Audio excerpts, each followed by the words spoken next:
Atenção! Vai começar agora uma teleaula de tratamento térmico do curso profissionalizante. Este módulo tem um total de 10 aulas. Hoje, você vai assistir à teleaula número 2. Bons estudos!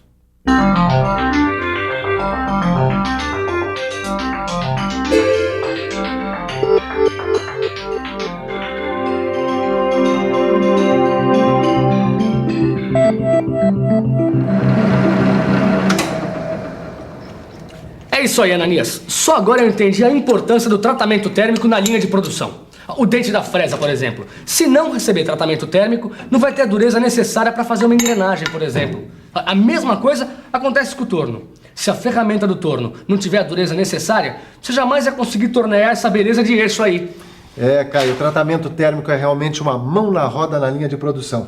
Agora você não percebeu o outro lado da moeda. Porque o aço que eu usei para fazer esse eixo aqui, ele também recebeu um tratamento térmico, só que para amolecer o aço. Peraí, você está querendo dizer que o tratamento térmico também serve para baixar a dureza do aço? É isso aí, Caio. O tratamento térmico, ele tanto serve para endurecer quanto para amolecer o aço, dependendo da necessidade.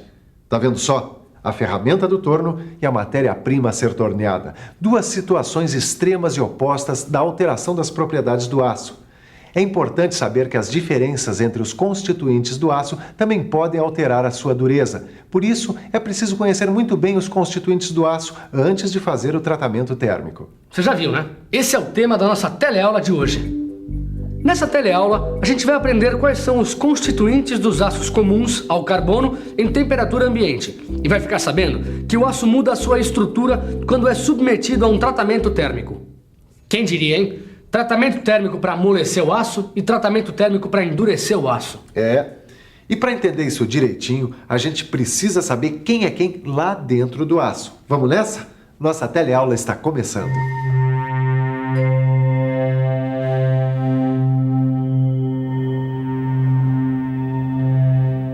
Esse aqui é o Afonso. Ele trabalha numa firma que é cliente nossa. Ele trouxe 2 amostras de aço para saber se elas são iguais ou diferentes. Eu já conferi, sei que elas são diferentes, mas como ele não entende muito bem do assunto, ele quis ver com os próprios olhos. Então, Afonso, o que é que você viu aí? Elas, sem dúvida, são bem diferentes. Bom, na primeira amostra de aço dá para ver que tem muito mais grãos claros que escuros. Já na segunda amostra, tem mais grãos escuros. Isso tem a ver com a concentração de carbono, não é isso, Silva? Exatamente. O que diferencia as amostras é justamente a concentração do carbono. Vamos ver as amostras de novo. Nessa aí tem muito mais grãos claros que são grãos sem carbono. Os grãos escuros são os que têm carbono. Como nesse caso existem mais grãos claros quase sem carbono, a gente diz que esse aço tem baixo teor de carbono. Nessa outra amostra, a coisa muda de figura. Repare que tem mais grãos escuros ricos em carbono, ou seja, esta amostra tem mais carbono. Nesse caso, trata-se de uma amostra com médio teor de carbono. Peraí, pelo que eu sei, quanto mais carbono, mais duro é o aço, é isso? É isso aí, Afonso. Quanto mais carbono, maior a dureza. E isso acontece justamente por causa dos grãos escuros, mais resistentes, mais duros. Agora, você sabe dizer qual é o nome dos grãos claros e qual é o nome dos grãos escuros? Mas eu não sabia nem que eles tinham nome. Pois tem, sim, senhor. Você quer saber? Os grãos claros são chamados de ferrita e os grãos escuros, cheios de carbono, são chamados de perlita.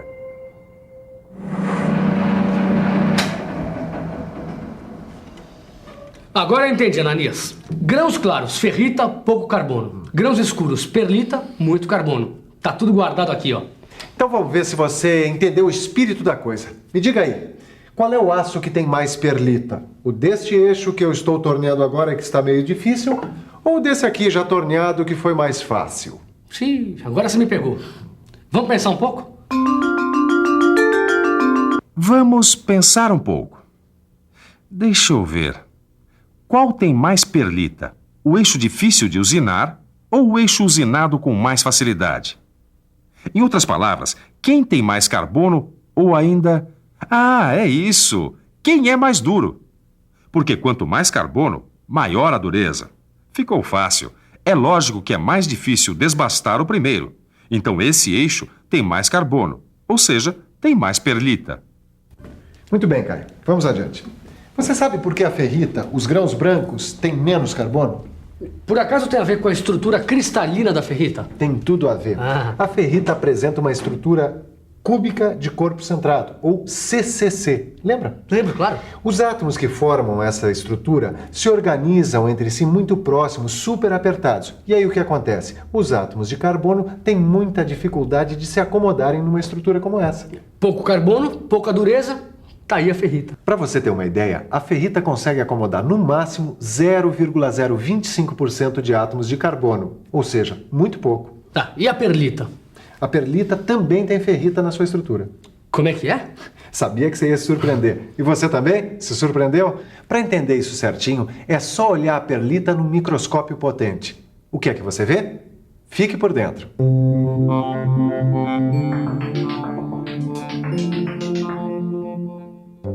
Olha só. Se a gente ampliar várias vezes um grão escuro ou perlita, vai perceber que ele é formado por uma sequência de linhas ou lâminas claras e escuras. As lâminas claras, para variar, são ferrita, e as lâminas escuras recebem o nome de cementita, ou seja, na perlita tem ferrita e cementita. A estrutura da cementita é constituída de 12 átomos de ferro e 4 de carbono. É a presença desses carbonos que garantem a dureza da cementita. Você sabe dizer se é só o ferro e o carbono que determinam as propriedades do aço? E será que dá para melhorar essas propriedades adicionando outros elementos? Para responder essa pergunta, nós vamos fazer uma comparação. Vamos perguntar para as pessoas que usam essa pista aqui para fazer exercícios se elas tomam vitaminas para melhorar o desempenho. Tomo vitamina. Não tomo. Também não. Não, nenhuma. Tomo muita vitamina. Deu para perceber que essas pessoas são esportistas apenas nas horas vagas, mas mesmo assim, algumas tomam vitaminas. Agora, se fossem atletas profissionais, a coisa ia mudar de figura. Em competições de alto nível, para bater recordes e estar entre os primeiros, os atletas precisam de dietas especiais e reforços vitamínicos para melhorarem ainda mais seus desempenhos. Pois com o aço acontece algo similar. É possível melhorar o seu desempenho, quer dizer, suas propriedades. Só que no caso do aço, quem faz as vezes das vitaminas são os elementos químicos, como o níquel, o molibdênio, o tungstênio, o vanádio, o cromo e outros. Estes elementos podem ser adicionados durante a fabricação do aço, melhorando suas propriedades. Em resumo, você está dizendo que as propriedades do aço não dependem só do ferro e do carbono, é isso? Exatamente. Olha só, aqui está um aço vitaminado, quer dizer, um aço enriquecido com um elemento químico. Nesse caso aqui, o tungstênio. Interessante. Olhe lá. Pra gente é muito bonito, né? Mas ferrita e perlita devem estar ardendo no interior do aço. Não, peraí, vamos com calma, Afonso. Tudo que a gente viu até agora sobre os constituintes do aço, a ferrita, a perlita, a cementita, é com o aço em temperatura ambiente. Ué, mas não é a mesma coisa que com o aço incandescente? Não, nada disso, é diferente. Como o aço precisa de calor para ter um tratamento térmico, é muito importante a gente conhecer o que acontece com os constituintes durante o aquecimento do aço. Vamos ver o que acontece quando aquecemos um aço que tenha, por exemplo, 0,4% de carbono. A 300 graus Celsius ainda está tudo na mesma. A estrutura do aço é igualzinha à sua estrutura em temperatura ambiente. Ferrita e perlita. Mas isso começa a mudar a 760 graus Celsius. A ferrita continua estável, mas a perlita se transforma num outro tipo de grão, a austenita. Por fim, a 850 graus Celsius, toda a estrutura do aço se transforma em austenita. Olha só, este gráfico ilustra o aquecimento do aço. No eixo vertical temos as temperaturas e no horizontal temos os aços com diferentes teores de carbono. No nosso exemplo, é só pegar a posição do aço com 0,4% e ir subindo para ver o que acontece. Veja, até 727 graus Celsius, nada acontece. É a partir de 727 que as mudanças começam a ocorrer. Essa região, entre o momento em que a estrutura começa a sofrer mudanças até o momento em que tudo se transforma em austenita, é chamada zona crítica. E essa região em que tudo se transforma em austenita é a zona de austenitização. Vamos ver se eu entendi. Aço com 0,4% de carbono. Tá aqui. A temperatura começa a subir. Até 727 graus, tudo bem. A perlita e a ferrita continuam aqui. A partir daqui, a gente começa a entrar na zona crítica, ou seja, a ferrita e a perlita começam a se transformar em austenita. E a partir daqui, a gente entra na zona de austenitização, onde só dá austenita, é isso? Tá perfeito, cara. Agora repare que esses dois segmentos de reta indicam o momento exato em que cada aço passa da zona crítica para a zona de austenitização. Agora, olha só que interessante. O aço com 0,8% não tem zona crítica. Ele passa direto para a zona de austenitização. Agora, em termos de estrutura cristalina, CCC, CFC, HC, lembra? Claro. O que está acontecendo na zona crítica? Você sabe? E você? A zona crítica é o momento em que as células unitárias de CCC se transformam em CFC. Resumindo, a austenita tem uma estrutura cúbica de face centrada, apresentando menor resistência e boa tenacidade. E mais, ela não é magnética. Peraí, mas tratamento térmico é aquecimento. E resfriamento? O que acontece durante o resfriamento? Boa pergunta. É hora de ver o resfriamento do aço. E é muito simples, é só fazer o caminho inverso. Então deixa comigo. Vamos resfriar um aço com teor de 0,4% de carbono, que está a 850 graus. Ou seja, a estrutura é austenita pura.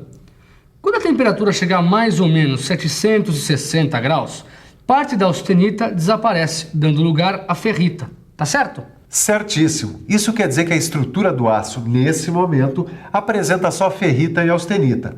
Mas a 700 graus, a austenita já desapareceu. Aqui só dá ferrita e perlita. Ferrita e perlita, beleza. Resfriando o aço, voltamos a ter a sua estrutura original em temperatura ambiente, beleza? Opa, mas aqui tem um detalhe importante. Mas que detalhe?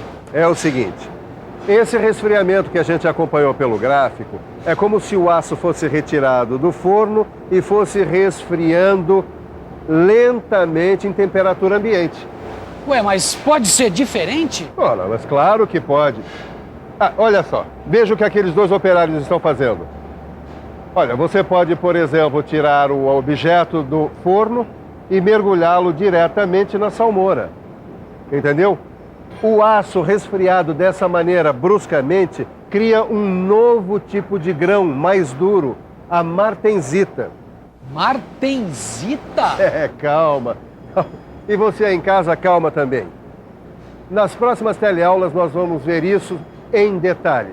Agora é a hora da revisão. Excelente ideia! E atenção, se liga aí que é hora da revisão. Na teleaula de hoje, você viu que o tratamento térmico serve tanto para endurecer como para amolecer o aço, e que por isso mesmo é muito importante conhecer os seus constituintes. Viu que o aço é constituído por grãos claros, chamados de ferrita, e de grãos escuros, chamados de perlita. E aprendeu que, por sua vez, a perlita é constituída de ferrita e cementita. Ficou sabendo ainda que a estrutura do aço muda durante o tratamento térmico, que a determinadas temperaturas, a ferrita e a perlita começam a se transformar em austenita. E, finalmente, aprendeu que, quando resfriado bruscamente, o aço apresenta um tipo de grão mais duro, a martensita. As explicações que foram dadas nesta teleaula foram baseadas neste diagrama de equilíbrio de ferro e carbono que você encontra no seu livro de estudos. Como você sabe, para manter a forma é preciso praticar. E no seu caso, praticar quer dizer estudar e fazer os exercícios. Então, o que você está esperando?